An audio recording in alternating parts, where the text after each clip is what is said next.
No le contarán siquiera los votos, decía, falsificarán la elección. Eso ya lo sabemos, repuse, pero en todo país en que no se cuentan los votos, funciona como válvula de escape el derecho a la rebelión, el hábito de las revoluciones. Las revoluciones son santas cuando tienen por objeto derrocar un mandato ilegítimo. No llegará usted a hacer la revolución, replicó, porque el gobierno es fuerte militarmente y cuenta además con el apoyo decidido de los Estados Unidos, cuenta también con el apoyo inglés. Eso es lo que quería decirle con entera franqueza y porque simpatizo con su posición y no quiero verla echada a perder. Usted debería resignarse de antemano a perder y preparar el futuro. Si ahora no triunfamos, contesté, mañana menos.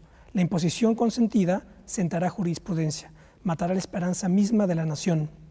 Entonces el inglés, con frase conmovida, que resultó ser profética, expuso: sería el día más triste de su vida, aquel en que delante de usted le fusilen a 30 o 40 de los suyos, víctimas inútiles de un movimiento sin posibilidades de triunfo. La pesadilla de la conversación con el inglés me persiguió muchos días. Una fila de 30 o 40 de mis nobles amigos y correligionarios de pie frente al paredón, pálidos de rostro, pero todavía arrogante el ademán, muriendo todos ellos por un pueblo imbécil que no se quería dar cuenta de su sacrificio, que se apresuraría a aplaudir a los victimadores con pretextos de los desfiles de la fiesta nacional. Los pueblos pagan muy caro el no saberse dar a respetar. Esto es lo que dice José Vasconcelos en el Proconsulado, publicado por la editorial Yusa en 1958, y se los cuento como primer acorde, ¿verdad?, para marcar el cifrado armónico de la conversación que tendremos en la hora siguiente con doña Socorro Díaz. No vamos a hablar específicamente de Vasconcelos, sino vamos a conocer las evocaciones de Socorro Díaz, pero esto que cuenta Vasconcelos da más o menos el tenor en el que nos vamos a enfrascar en esta conversación, porque buena parte de los problemas que estaban aquí planteados por Vasconcelos hablando de la elección del 29 siguen de alguna manera vigentes y Socorro Díaz es una de las testigos de lo que estoy diciendo. Así que en la hora siguiente conversaremos con ella para conocer sus evocaciones. Quédese con nosotros, esto es Plaza de Armas.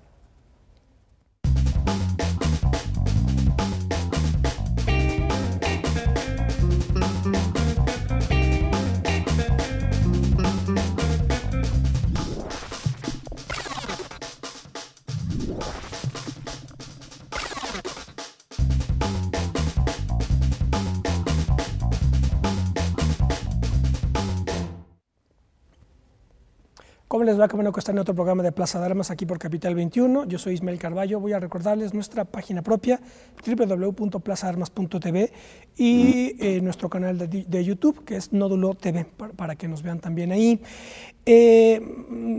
Antes de la introducción de la cortinilla de entrada di el primer acorde. Ahora les voy a dar el segundo acorde para cifrar armónicamente la charla que tendremos. Esta es Socorro Díaz escribiendo en 2007 en un libro formidable, Reporte 2006, El Desquite. Hablaremos, entre otras cosas, de este libro también. Primero fue el acorde de Vasconcelos, ahora viene el acorde de Socorro Díaz para marcar el tono de la discusión. Dice ella en el prólogo de su libro: todo lo anterior lleva necesariamente a reflexionar, aunque sea de forma somera. Fíjense, 2007 y Vasconcelos hablaba de 1929. Sobre el estado que guarda, dice Socorro Díaz, la democracia mexicana a principios del nuevo siglo. Sujeto a la trama de intereses de los poderes reales, México tiene la mejor democracia que el dinero puede comprar. No es un caso político excepcional en el mundo, pero tampoco es una realidad que satisfaga o consuele. Aquí trato de rastrear en este libro las razones de fondo que llevaron a López Obrador a no pactar protección ni privilegios con los llamados poderes fácticos, así como las condiciones viejas y nuevas que permitieron a estos poderes ejercer de manera directa y sin embozo su hegemonía, a pesar de los enormes cambios vividos por la sociedad mexicana. En el 2006, los poderes reales consumaron una vez más en la historia nacional el hecho político mayor de no someter al veredicto popular a la presidencia de la República. En el México de principios del siglo XXI es posible elegir a diputados, alcaldes, senadores y gobernadores. Sin embargo, a lo largo del siglo XX, postrevolucionario y principios del siglo XXI, la presidencia de la República ha sido ocupada solo por aquellos postulados por los poderes fácticos, sin importar que dicho acuerdo ocurra por unanimidad o mayoría. La simulación democrática puede sintetizarse en una paráfrasis de la expresión acuñada por los cortesanos del virreinato ante las órdenes del soberano. Aquellos decían: acátese, pero no se cumpla. Ante la soberanía popular estos afirman: convóquese, pero no se acate. Difundir la verdad es una tarea inaplazable para acotar tanto a la banalidad como a la venalidad. Así da una a la otra, como se describía Fouché y Talleyrand, el crimen del brazo de la traición, hoy recorren con blindaje militar las calles y los caminos de México. Su insolencia ignora que ni con todo el agua de los océanos podrán apagar la fragua en la que se está forjando el ejército ciudadano a favor de una patria para todos. Esto es lo que dice Socorro Díaz en marzo de 2007 como prólogo a este libro del que ya les digo hablaremos.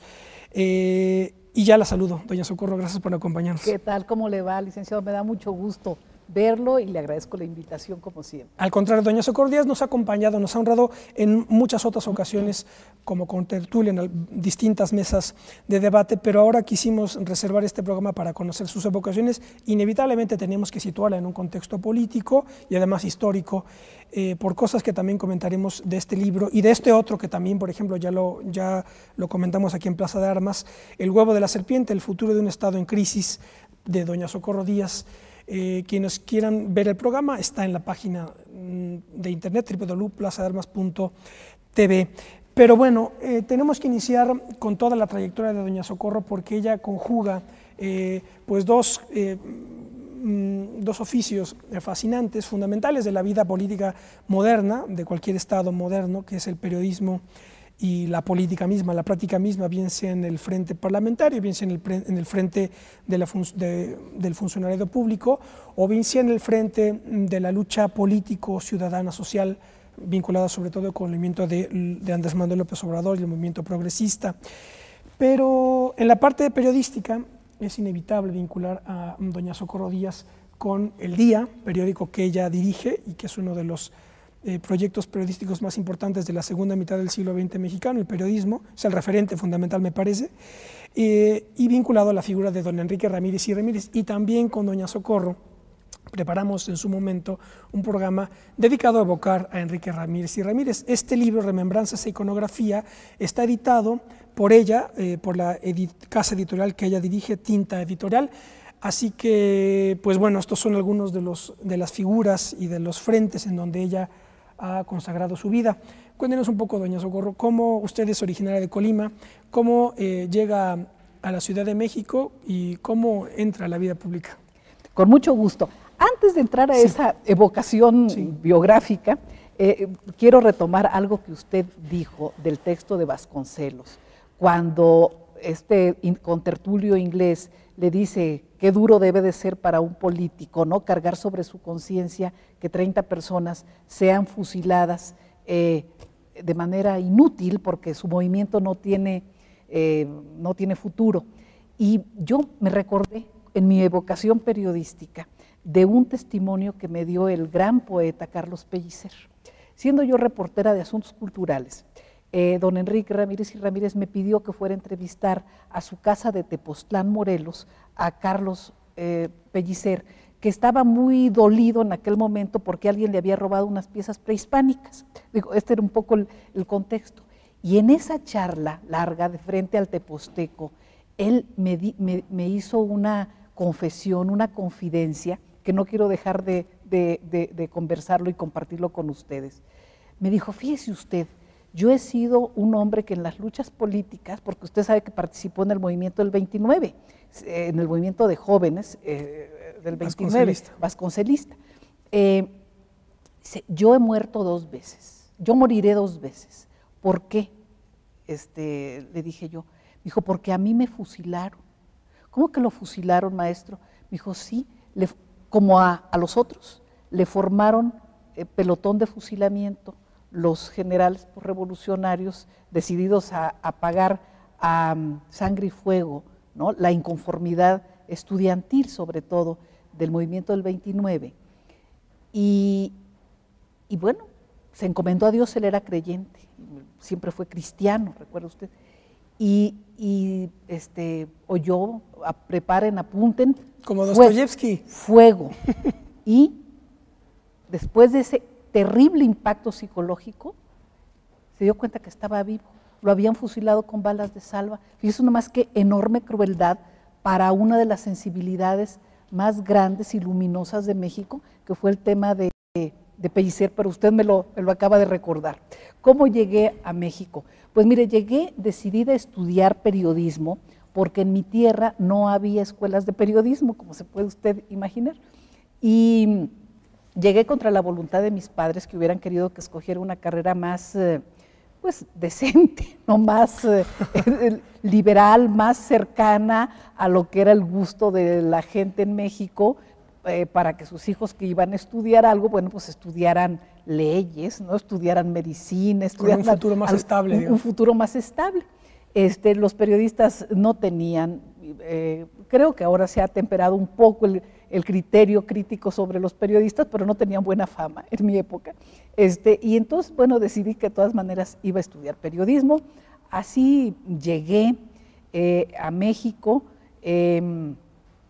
llegué a un pensionado de señoritas, como le llamaban en mi época, ¿no? Manejada por la UAI, una cosa cristiana, exactamente, y empecé a estudiar periodismo. Me inscribí inicialmente en la universidad, pero tuve que dejar la universidad porque yo tenía afortunadamente muy claro que quería estudiar.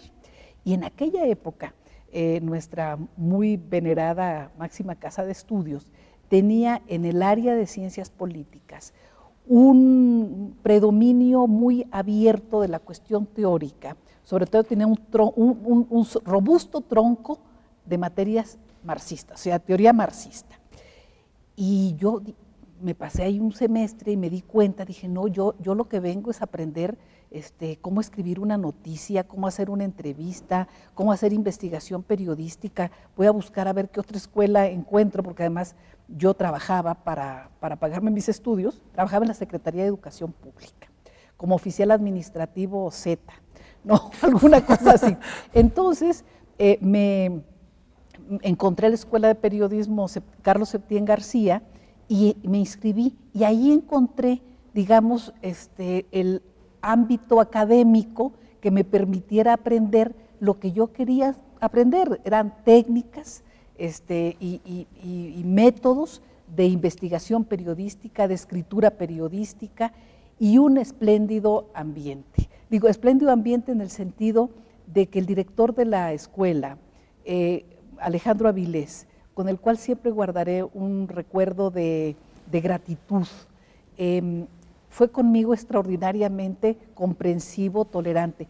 Yo siempre he sido liberal, o sea, yo creo que desde el punto de vista genético soy agnóstica, porque yo no he tenido vocación por las cuestiones religiosas. Y el profesor Avilés era católico y además miembro de la Acción Católica y un militante panista, todo junto. Porque la Carlos Septién, de hecho, está vinculada. Nació vinculada a la doctrina social de la Iglesia y nació como parte, creo que de un acuerdo de algún concilio vaticano que dijo que la Iglesia tenía que meterse a los medios de comunicación y formar gente simpatizante de la Iglesia en los medios. Y bueno, con toda esa realidad, encontré en el profesor Avilés un extraordinario orientador que hacía a un lado mis creencias o mi definición ética en ese sentido, y nunca tocó conmigo los temas religiosos, pero bueno, después de 1 o 2 semestres con ellos, me becó sin que yo pidiera que me becara la escuela. El dinero que me ahorré de pagar la colegiatura me sirvió para darme todos los gustos que los muchachos tienen a esa edad, ¿verdad? Andar en el teatro, en el cine, ¿no? En fin, en una fiesta, lo que sea. Y siempre guardaré un gran respeto, un gran afecto por la tolerancia y la comprensión del profesor Avilés. Ahí me formé, participé en el movimiento del 68 y terminé, pues como todos los estudiantes, con una terrible herida psicológica, anímica, moral, ¿no? por ese hecho y por la circunstancia que se vivía y que los jóvenes de hoy afortunadamente no la viven de manera tan intensa como pienso que nosotros la vivimos. En México se vivía, bajo el gobierno encabezado por Gustavo Díaz Ordaz, un ambiente de temor colectivo.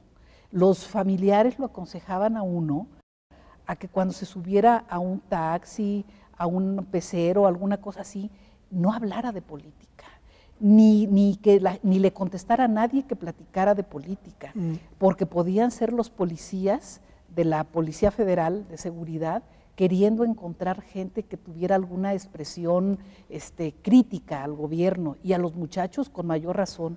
Entonces salía uno a la calle pues con un miedo terrible de que se le acercara a alguien, y hablar de política era un tema prohibido. Entonces, bueno, cuando participamos en el movimiento del 68, yo pues haciendo bulto en buena parte, y luego por mi participación sacando copias no había fotocopiadoras en aquella época, se llamaban esténciles o alguna cosa por el estilo, utilizando los esténciles de la escuela para sacar manifiestos que escribíamos y repartíamos y boteábamos, bueno, hacíamos ese tipo de cuestiones. Me nombraron representante de la escuela ante el Consejo Nacional de Huelga y vine a varias reuniones en el Instituto Politécnico Nacional. Ahí nos juntamos un grupo, y algunos otros compañeros míos de la escuela, se llamaba Luis Albarrán, Óscar Hinojosa, que fue también periodista y murió hace algunos años, el otro también, pero murió en las guerrillas del Salvador. Albarrán fue muy coherente, ¿no?, con su radicalismo de izquierda en ese sentido. En fin, participamos en este movimiento, y en ese movimiento, con el fracaso, con la derrota a cuestas, algunos de nosotros, yo me incluyo entre ellos, decidimos que necesitábamos conocer más la realidad para tratar de cambiarla. Y por invitación de algunos amigos, me integré al Círculo de Estudios José Revueltas. Es una cosa poco conocida de mi biografía, que la célula que nosotros integrábamos... ¿Esto en el Comité Nacional de Huelga? No, después del 68, correcto, ya fue correcto. En el 69. Nos reuníamos bajo la advocación de José Revueltas, al cual no conocí porque estaba en la cárcel, acuérdense que salió en el 71, y el grupo tenía como maestro, vamos a decir, mayor, al poeta Enrique González Rojo.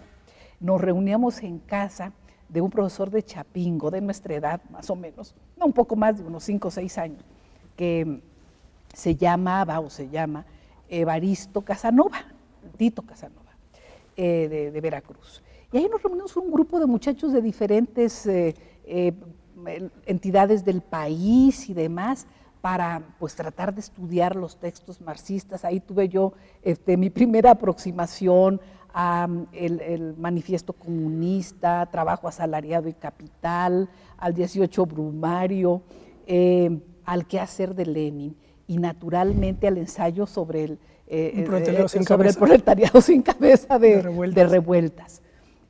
Después, Carlos Marín, que fue mi compañero de escuela y ya estaba trabajando en el periódico El Día, me avisó que había una plaza de reportera de asuntos culturales, que era como dizque mi especialidad en la escuela, y fui a hacer mi prueba. Entré como hija de vecino, pues haciendo una prueba, no me recomendó nadie, que consistía en que les platicara la historia de mi vida, pero por escrito, y pues se las platiqué. Yo creo que les hizo gracia, y además yo no tenía faltas de ortografía y tampoco escribía muy desordenadamente. Entonces me dieron la plaza de reportera de asuntos culturales, y así empezó mi presencia en El Día, que duró 23 años.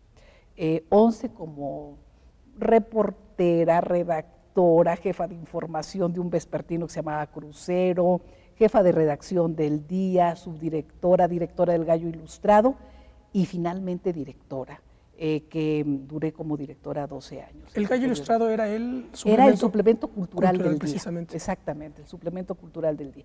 Entonces, ahí tuve la oportunidad de tratar y de conocer a don Enrique Ramírez y Ramírez. Doña Socorro, vamos a quedarnos con esto, vamos a hacer un corte y volvemos. Estamos conversando con Socorro Díaz, no se vayan.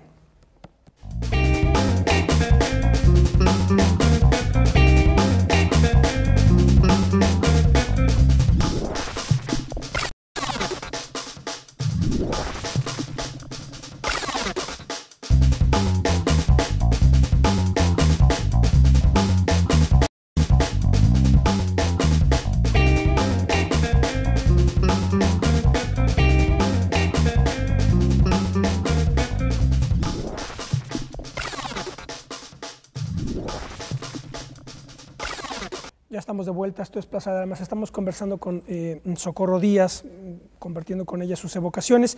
Voy a recordarles rápidamente libros que ha publicado ella. Tengo que nos trajo Apuntes sobre la actualidad mexicana, de Editorial Guernica, que es un libro de 1997, que al parecer ya no está circulando, pero bueno, aquí está la referencia, quizá en librerías de viejo sí. Pensando subirlo a internet. Eso es. Es una buena posibilidad. También este libro yo recomiendo muchísimo, de hecho le cuento a doña Socorro que para esta entrevista lo volví a leer y me trasladé a esos años tan intensos, de 2006-2007, Reporte 2006, El Desquite. No tiene desperdicio este testimonio. También el último libro de doña Socorro Díaz, El huevo de la serpiente, el futuro de un estado en crisis, que es una serie de 7 artículos, ¿verdad? 7 artículos sobre la actualidad de México y su inserción en el mundo. Este es un libro de reciente edición, El huevo de la serpiente, y también estos sí se consiguen todavía, evidentemente están en circulación, tanto como Enrique Ramírez, Remembranza e Iconografía, de Tinta Editorial, también está en circulación para conocer más sobre los distintos frentes en donde trabaja doña Socorro Díaz, y nos comentaba precisamente que entra el día y conoce a Enrique Ramírez y Ramírez. Así es, lo conozco pues en cuestiones laborales. En una ocasión trabajaba en el periódico Crucero, que era un vespertino del día, y a donde mandaron un grupo de muchachos que acabamos de entrar al periódico, y yo me encargaba de la jefatura de información, y era muy temprano, tenía que entrar a las 7 de la mañana. Don Enrique era un hombre no solo con un gran talento como político, como escritor, como ideólogo, una profundidad doctrinaria extraordinaria, sino con una enorme calidad humana. Y narro yo ahí en ese libro que me llamó por teléfono y me dijo: celebro que alguien esté trabajando en el periódico y me acaba usted de hacer ganar una apuesta y estoy contentísimo de haberla perdido, porque aposté que nadie estaría trabajando en Crucero, haciendo Crucero, porque sus jefes acaban de estar conmigo, tuvimos una larga noche de conversación y de plática y quizá de fiesta, y les dije: ¿y quién está haciendo este Crucero? Dijeron: ahí hay una gente disciplinada, y dijo: voy a llamar, y si está, la voy a premiar y la voy a promover. Y contesté pues a las 7:03 de la mañana, periódico Crucero, me dijo: señorita, me ha hecho usted perder una apuesta que me da muchísimo gusto haber perdido. Celebro que alguien tenga la disciplina de estar aquí y demás. Quiero conocerla. Y así nos conocimos. A mediodía, digamos a la 1 de la tarde, me mandó llamar, subí y me dijo: ¿conoce usted Europa? No, señor, no conozco. Pues va a ir usted. Quiero que vaya a cubrir una reunión del partido, no me acuerdo cómo se llamaba, porque no era Partido Comunista, tenía otro nombre, pero el partido en el gobierno de Polonia. Acababan de pasar los acontecimientos de Nats, los astilleros, claro, sí, había habido una represión, un conflicto ahí, y se celebraba pues una convención importante de ese partido en el gobierno, partido de filiación comunista, soviética, y va a ir usted ahí y luego pues quédese en algunos países de Europa que usted escoja, váyase 3 semanas o 4, me acuerdo, una cosa así. Entonces, y a su regreso me busca, y a mi regreso lo busqué y me puso a escribir editoriales. Tenía yo 21 años, y escribir editoriales era reunirse pues diario con el director y escuchar sus puntos de vista, y don Enrique ejercía un magisterio oral extraordinario, ¿no? Le daba unas referencias históricas, filosóficas, políticas, literarias, etcétera, y pues en realidad si uno anotaba bien las ideas centrales se las daba para escribir los editoriales, ¿no? en esa vertiente. Entonces, así mantuve esa conversación, esa comunicación, Después me pidió que escribiera una columna política en las páginas editoriales del periódico, que esa ya era responsabilidad estricta mía, y así hice mi carrera periodística larga, le digo, de 23 años en el periódico El Día, hasta que él murió. De manera sorpresiva, fue un ataque cardíaco, muy joven, ¿no? Muy joven, a los 65 años, y quedé yo en la tesitura real de poder ser directora del periódico. Ya me habían dado en 1977, él murió en el 80, en el 77 yo recibí el Premio Nacional de Periodismo, había pasado por prácticamente todos los cargos del periódico y de la cooperativa, porque el periódico El Día lo editaba una cooperativa, y yo había estado en todos los cargos de dirección imaginables dentro del periódico, lo cual me permitía tener una relación muy intensa con la mayor parte de los trabajadores, o sea, con todos los trabajadores del periódico. Y en esa circunstancia, bueno, se planteó esa posibilidad, por supuesto, con la oposición de los otros 2 subdirectores del periódico y de un grupo de miembros de la dirección del periódico que sentían que tenían tantas o más posibilidades de dirigir, de suceder a Rendición. Sí. Yo era de los subdirectores el más joven y mujer, las dos cosas, o sea, no era fácil, y tenía apenas 31 años, o sea, era muy joven. Yo fui subdirectora a los 32, directora, perdón, a los 32, me eligieron directora a los 32. Y en esa circunstancia entró en operación un equipo, digo yo, de amigos de don Enrique, que me los había dejado también rodeándome a mí, viéndome en términos de amistad, que conversaba con ellos, que me reunía con alguna regularidad con ellos. Destaco entre ellos de una manera muy señalada a don Pepe Iturriaga, don José Iturriaga, un personaje solar, digo yo, que reunía la capacidad para ser un hombre historiador vinculado a la erudición más refinada, al mundo de la cultura más elevado y un enorme sentido popular. Hay un libro que se llama Los religiosos en el refranero mexicano, que me parece que es la expresión perfecta de esa vocación de don Pepe, ¿no? Por supuesto, está la estructura económica y social de México, que es un clásico, está México en el Congreso de los Estados Unidos, es una obra mayor de investigación histórica y demás, pero ese libro a mí me parece que resume la personalidad de don Pepe. Y con un hombre, además de su tiempo, esto es un intelectual vinculado al poder, o sea, que lo explica siendo amigo y colaborador del presidente Adolfo López Mateos y también amigo cercano de Carlos Slim en los últimos años de su vida. Digo, eso, un hombre del poder, que me dio un consejo inolvidable y determinante para que pudiera yo asumir la dirección del periódico El Día. Fui a verlo y le dije, don Pepe, yo tengo más del 80%, 6 meses después de la muerte de don Enrique, porque habíamos formado una especie de triunvirato para esa época de transición en El Día, los otros 2 subdirectores y yo. Le dije, don Pepe, pues yo tengo más del 80% de la cooperativa del periódico y ya la gente, los obreros, el personal administrativo, algunos reporteros, me están presionando para que tome posesión de la dirección. Pero por el otro lado tengo a un grupo como de 10 de los miembros de la dirección del periódico que pues se oponen o me están exigiendo condiciones de negociación muy difíciles para mí porque sería una especie de directora de papel, ¿verdad? Dándoles los cargos que me están pidiendo y demás. Entonces no sé qué me aconseja usted, qué hago.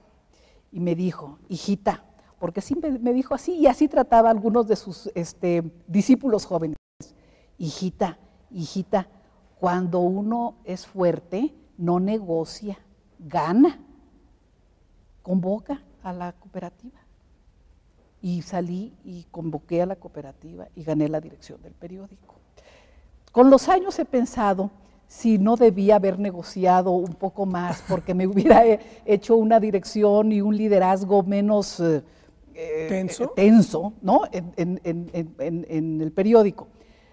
Pero por el otro lado pienso que no hubiera sido un liderazgo fuerte, si hubiera negociado, no hubiera tenido el liderazgo fuerte que me permitió defender al periódico y hacer que creciera, se fortaleciera, se desarrollara en los años en que lo pude dirigir, y que viviera un periódico, vivió casi 40 años, un periódico que nació contra viento y marea, con una vocación de transformación progresista, revolucionaria en México, y que necesitaba, por supuesto, consolidar toda su estructura de manera que pudiera competir en un mundo en que los medios de comunicación impresos, o sea, el desarrollo tecnológico los estaba colocando contra la pared, y también en un proceso de derechización, vamos a decirlo de manera más elegante, de globalización, ¿no? En que el espacio de un periódico que sostuviera lo que el día sostenía como línea editorial era cada día más estrecho, ¿no? Esta es la realidad. Pero don Pepe fue uno de mis consejeros. Otro consejero muy importante para mí fue don Eulalio Ferrer, gran publicista, que me desmenuzó los secretos de las relaciones, de la publicidad, de los anuncios, tanto del gobierno como de la iniciativa privada, para que un medio de comunicación pudiera tener finanzas sanas. O sea, me ayudó enormemente en ese sentido. Don Horacio Quiñones, que fue mi consejero político también, me ayudó mucho a entender el entramado interno del sistema político mexicano en la llamada presidencia imperial, ¿no? Un juego de espejos, la presidencia, que el presidente es fuerte, o era fuerte en la medida en que aparentaban todos los factores reales de poder que lo era, pero me dijo, no se equivoque nunca, no es un poder omnímodo, no es un poder omnipotente ni omnipresente, monolítico. Las sucesiones presidenciales se resuelven de esta manera. En fin, me dio consejos muy de fondo, y yo creo que el gran problema de un director de medios de comunicación ayer, que me tocó serlo, y hoy, es la relación con el Estado. Es el desafío más importante que un director tiene, ¿no? Que hoy se ve, por ejemplo, con el conflicto MBS presidencial. Se ve de manera muy transparente, pero todos los días se ve, licenciado. Claro, o sea, todos los días existe la relación con el Estado. Lo estoy diciendo, el Estado en el sentido gramsciano. O sea, no estoy hablando del gobierno, ni de la presidencia de la República únicamente. Estoy hablando de la sociedad políticamente organizada, que es muy compleja, y es muy compleja en un país como el nuestro, ¿no? No sé qué tan complejo sea comparado con otros países, pero claro, donde yo he tenido que lidiar con la relación con el Estado es en México, y digo que es una relación compleja donde entran muchos factores de poder. Esto sirvió precisamente para que después, una vez acabado el desafortunadamente vamos a tener que resumir muchísimo porque el tiempo pasa y tenemos que pasar al otro aspecto, que es la política, precisamente, que usted termina el periodo en el día y entra en la vida política ya de manera, del otro lado, digamos, de la trinchera. Así es. Mire, yo pienso que he sido una mujer muy afortunada, lo digo con toda franqueza. Desde mi origen tuve una familia que me hizo sentir un ser humano valioso. Tuve un padre, yo soy lo que dicen las feministas, una hija de su padre. O sea, un padre que me enseñó a defenderme y a no sentirme menos por ser mujer. O sea, nunca sentí de mi padre que me alentara a tener una actitud que no fuera una actitud un poco guerrera. Y una madre que me vinculó mucho a la idea de la solidaridad social. Y entonces, bueno, tengo esa fortuna y la fortuna de haber encontrado gente que me ayudara en la vida. En el 93 se presenta la posibilidad de incorporarme al gobierno como subsecretaria de Gobernación, cuando llega mi amigo Patrocinio González Garrido a la Secretaría de Gobernación y me invita. Me invita por instrucciones del presidente, pero me invita y me da la confianza de que puedo trabajar como segunda de a bordo, ya como en un lugar de subordinación, ¿no? Para subsecretaria, pero con un amigo mío, o sea, con confianza, que me tenía confianza y respeto, y al cual yo también le tenía confianza y respeto.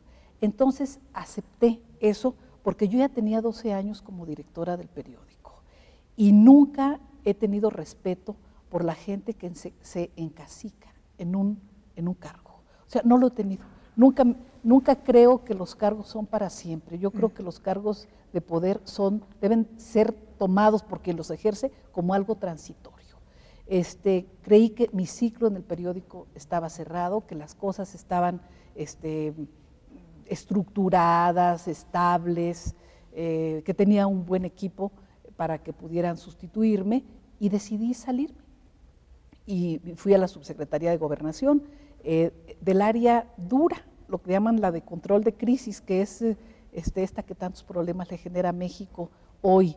Es la que se encarga de las cárceles, seguridad, de las policías, ¿no? De la seguridad, de la protección civil también. La mía tenía un título larguísimo, era de protección civil y de prevención y readaptación social. Y manejaba en aquella época el 52% del presupuesto de la Secretaría de Gobernación.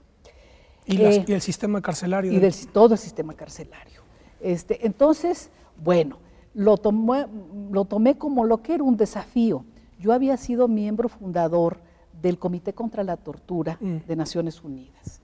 Ahí aprendí lo que nunca me imaginé que fuera yo a estudiar, derecho penal. Hágame favor, jamás en mi vida se me ocurrió que yo pudiera tener.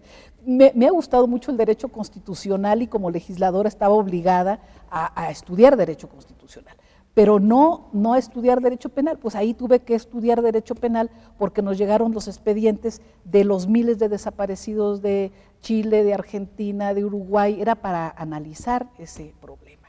Y a mí me llevaron porque era periodista, porque como era el primer grupo que se formaba, querían ver cómo empezar a hacer que esto permeara en la opinión pública, y de qué manera empezábamos a presionar a los gobiernos a que no hubiera impunidad en el caso de esos crímenes terribles. ¿Quién nos iba a decir que años después tendríamos que vivir cosas del tamaño que estamos viviendo, con miles, decenas de miles de desaparecidos en México? Entonces, bueno, empezamos con ese antecedente, pues dije, lo tomo como un reto, vamos a empezar a resolver problemas.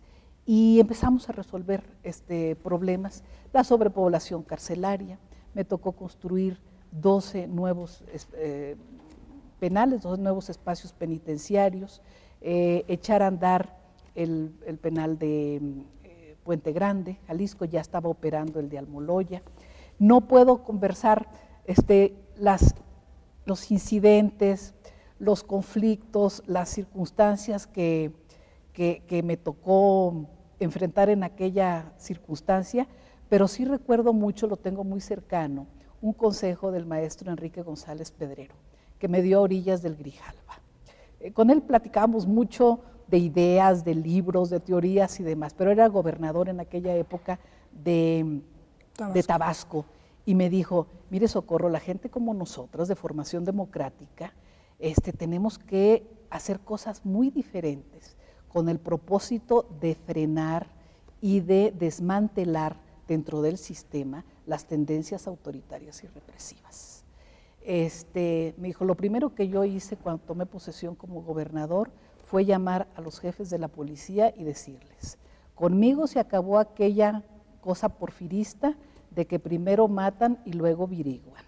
Conmigo primero viriguan y luego vienen y me informan, y luego yo les voy a decir lo que va a nacer. No se tomen espacios que no les corresponden. Me sirvió mucho en esta materia como para terminar con la tranquilidad de salir con las manos limpias de sangre de un cargo de esa naturaleza, y también limpias del dinero sucio de los negocios criminales, de los crimen organizado. Entonces, esa fue esta primera experiencia. Vamos a hacer otro corte más y volvemos. Estamos comenzando con Socorro Díaz. No se vayan.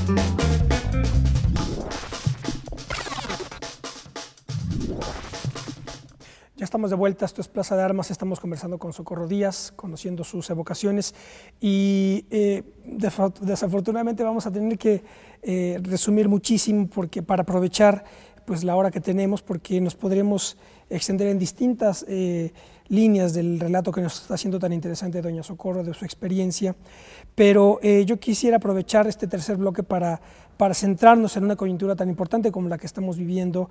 El Tribunal Electoral del Poder Judicial de la Federación está por, si no es que ya definió o llegó a su resolución final en virtud de que está por concluir, está concluyendo ya el proceso electoral de 2012, y quiero volver al texto de 2006 que les repito es de obligada, prácticamente obligada lectura para entender digamos la densidad histórica en la que se inscribe el conflicto que sigue abierto, que sigue su marcha, que no se agota ni en un sexenio, ni siquiera en dos. Rápidamente, para pedirle a doña Socorro una reflexión en torno de esto, primero señalar algo que ella menciona en la introducción de Reporte 2006, el desquite, dice esto: es tiempo de que los poderes formales y los llamados poderes reales se respondan y respondan de cara a la sociedad preguntas vitales para el destino de nuestro país. ¿Tiene derecho la izquierda mexicana a conducir las instituciones de la República o solo puede aspirar a cargos de segundo orden para legitimar lo que decidan las derechas? La decisión de cortar el camino de acceso al poder de la izquierda abona el terreno a la paz social o va encendiendo la mecha de estallidos políticos. Esa es la primera reflexión que ya hacía doña Socorro Díaz hace 6 años. Y ahora esta que también le marca, cierra el dramatismo de lo que estamos viviendo y nos conecta con el comentario que hice al principio de Vasconcelos. Ella sabe de qué voy a hablar. Dice en el desquite, y no tiene desperdicio lo que nos va a decir, porque aquí estaba preguntándose algo y ya vimos lo que ocurrió. Y estamos viendo estamos presenciando lo que está ocurriendo. Dice doña Socorro, la tercera cuestión, una cuestión tiene que ver con el destino y la proyección de nuestro líder. Hay una imagen que me persiguió como una pesadilla. Tiene que ver con la entrevista que un periodista, hombre o mujer, no recuerdo, hizo a José Vasconcelos en el crepúsculo de su vida. La anécdota me fue narrada en la redacción del Día. Se apersonó a ver ese personaje, a la sazón director de la Biblioteca de México, ubicada en la Ciudadela. Pese al puesto más que modesto que entonces ocupaba, el periodista novato iba a preguntar a aquel hombre excepcional sus juicios, que imaginó fulgurantes, respecto de su hazaña por la democracia mexicana y la realidad contemporánea. De qué manera concibió la estructura operativa, todavía vigente en sus trazos generales, de la Secretaría de Educación Pública. Encontró un anciano, poco ubicado en la realidad como casi todos. No obtuvo declaraciones destacables, pero lo que le hizo abreviar el encuentro y salir con un ánimo sombrío fue escuchar el ruido monótono de las cuentas del rosario que Vasconcelos repasaba con la mano derecha oculta dentro del cajón de su escritorio. Mi reflexión hace 6 años fue: Vasconcelos desafió por vocación democrática y voluntad de poder al autoritarismo de los generales revolucionarios que mandaban en los años 20 del siglo pasado con pistola al cinto y fuete. López Obrador está desafiando a la plutocracia mexicana, que ve a la nación como un negocio llamado México Sociedad Anónima y que en defensa de sus intereses sí reprime y mata, pero de forma selectiva. Vasconcelos fue de las multitudes fervoroso a la soledad de asirse a las cuentas de un rosario. De la fuerza esperanzada de Ulises Criollo pasó a la tormenta, al desastre, al proconsulado. ¿Cuál podría ser el destino de López Obrador? Ya vimos qué es lo que ocurrió, doña Socorro. Estamos viendo lo que está pasando en esta segunda candidatura a la presidencia de la República y estamos viendo lo que quizá vaya a suceder. Todavía no se sabe si vuelve el PRI a la presidencia de la República. 2 preguntas fundamentales que usted se hizo en este libro. ¿Qué podemos responder ahora? Pues mire, son 2 preguntas verdaderamente importantes y que estaban ahí. ¿Qué hay? Hay, por supuesto, una gran reticencia de los poderes fácticos, particularmente del poder del dinero, para aceptar que la gente en México quiere un cambio que realmente le dé esperanza y le dé posibilidades de desarrollo de su potencialidad creador al país y de desarrollo y de su potencialidad creador a los mexicanos y que les permita mejorar sus condiciones de vida. Vivimos en condiciones verdaderamente dramáticas para millones de mexicanos. Digo, este es un tema real. El escape, la válvula de presión que ha significado la migración de mexicanos hacia Estados Unidos y hacia Canadá, se está cerrando y el país necesita ofrecerle a la gente empleo y condiciones ahora de seguridad, de estabilidad y de cierta condición de bienestar básica por la vía del empleo y de las instituciones de seguridad social que tiene nuestro país. Hay, por supuesto, una renuencia de los poderes fácticos porque insisto, el poder del dinero. Hay un libro que usted debe conocer de Alvin Toffler que se llama La Tercera Ola. En la época en que lo escribió, él retomaba una visión clásica sobre la división de los poderes, ¿no? Y hablaba del poder, sobre las conciencias, el poder del dinero y el poder de la violencia. En aquella época, Toffler estaba muy esperanzado, muy entusiasmado, muy optimista, diciendo que el poder sobre las conciencias había tomado ya un lugar preeminente respecto de los dos poderes. El más desprestigiado en aquel momento era el poder de la violencia. Yo en mi libro más reciente, el que se llama El huevo de la serpiente, sostengo que después de septiembre del 2001 y toda la cantidad de conflictos que se han desatado en Estados Unidos y por Estados Unidos fuera de sus fronteras, esa visión ha dejado de tener objetividad, que en este momento el poder del dinero ha logrado reubicar como un poder predominante al poder de la violencia, ¿no? Está utilizando la violencia con tal de mantener sus prebendas y su capacidad de ser determinante en estas circunstancias. Entonces, estamos viviendo hoy en México este hecho como un hecho real. Por supuesto que hace 6 años era como hace 6 años y en el reporte 2006 el desquite lo dejo asentado como un testimonio directo para que la gente que quiera leerme en algún momento dentro de pocos o muchos años pueda darse cuenta qué ocurrió. Pero hoy, bueno, se ha llegado ya no solo a la arrogancia, sino al cinismo, ¿no?, de comprar votos por pues votos por cantidades masivas en esta cuestión, y me parece muy doloroso, muy penoso que este sea el Estado que guarda la democracia en México.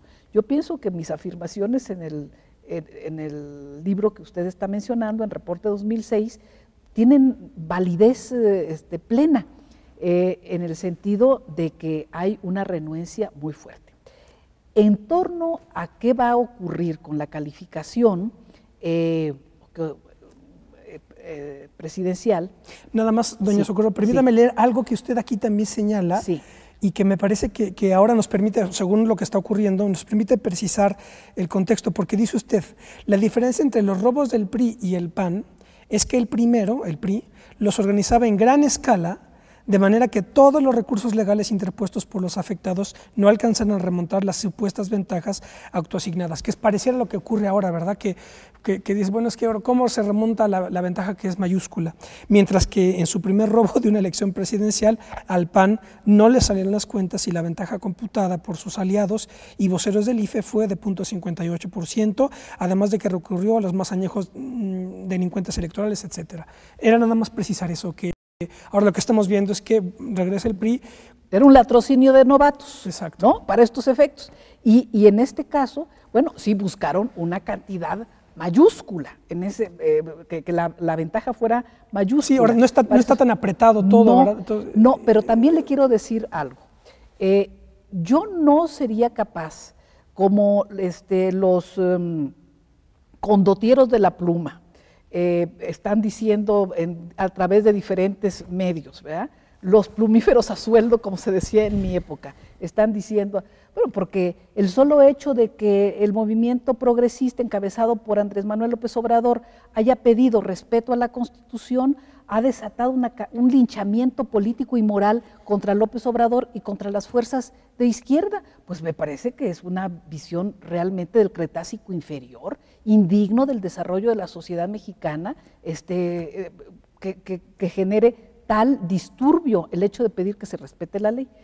Pero le diría algo, yo no estoy, ni he estado durante todas estas semanas con la certeza absoluta de que ya no hay nada que hacer y que el tribunal no tiene más de que validar lo que el IFE ha dicho y lo que el PRI ha pregonado, por una razón, porque ciertamente la ventaja del candidato del PRI es mucho mayor que la que logró Felipe Calderón hace 6 años, pero los cambios constitucionales que ocurrieron en la más reciente o en la previa reforma electoral son diferentes. O sea, el TRIFE tendrá que resolver en condiciones mucho más complejas que lo que hizo sus antecesores, los integrantes del TRIFE, hace 6 años, porque la Constitución establece la obligación de que haya en México elecciones libres, creíbles, equitativas, etcétera. Y los datos que ha aportado como parte de su querella el movimiento progresista, encabezado por López Obrador, son datos muy importantes.